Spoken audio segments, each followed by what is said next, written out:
అమ్మాయి వ్యక్తిగత జీవితం గురించి ఇవన్నీ ఎందుకు తీసి రాయాలి? ఏం అవసరం ఉంది? నేనేం అసలు ఎవరు అహ్మద్ పాషా నాకు తెలియదు అన్న.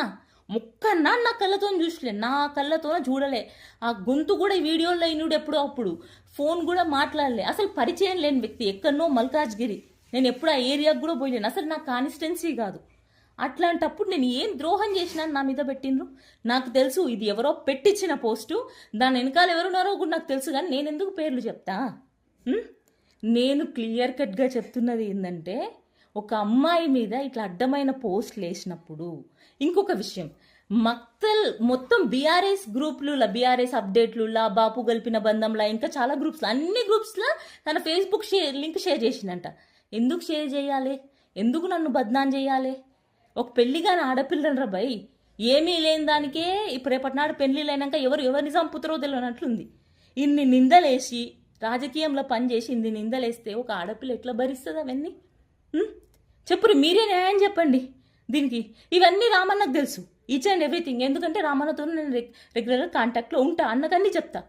తెలిసి కూడా నిన్న ఫోటో ఎట్లా దిగిందన్న?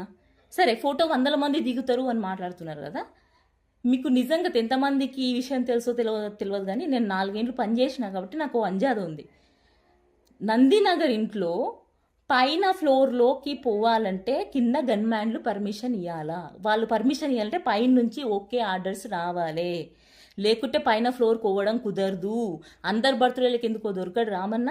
నిన్న గద్వాల మీటింగ్ పోతుంటే కూడా అర్జెంట్ ఎట్లా కలిసిండు తెలియదా అన్నకి అహ్మద్ పాషా ఎవరో? అప్పుడు అంత పెంట చేసిండ్రంట కదా అందరూ ఇంక అన్ని పార్టీలు.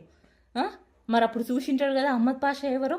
నేను కూడా పెడుతూనే ఉన్నా కదా, అన్న ఇతనే అహ్మద్ పాషా, ఇతనే పోస్ట్ పెట్టిండు అని చెప్పి. మరి అన్న ఎట్లా రానిచ్చిండు? అన్న కోసం పానం పెట్టి పని చేసిన కదా. నిజం కదా ఇది, నేను బద్నాం చేయలే, పానం పెట్టి పని చేసిన.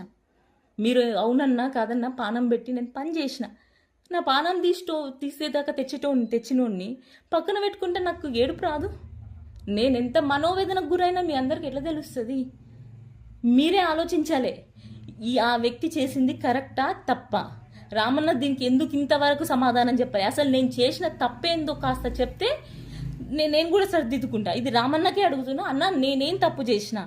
ఒక ఆడపిల్ల మీద బహిరంగంగా పోస్ట్ పెట్టి దర్జాగా తిరుగుతున్నాడు. నేను ఒక ఆడపిల్లని ఇంట్లో కూర్చున్నా, ఒక మొగోడు క్రిమినల్ లెక్క పనిచేసి అట్లాంటి పోస్టులు పెట్టి తిరుగుతాడు.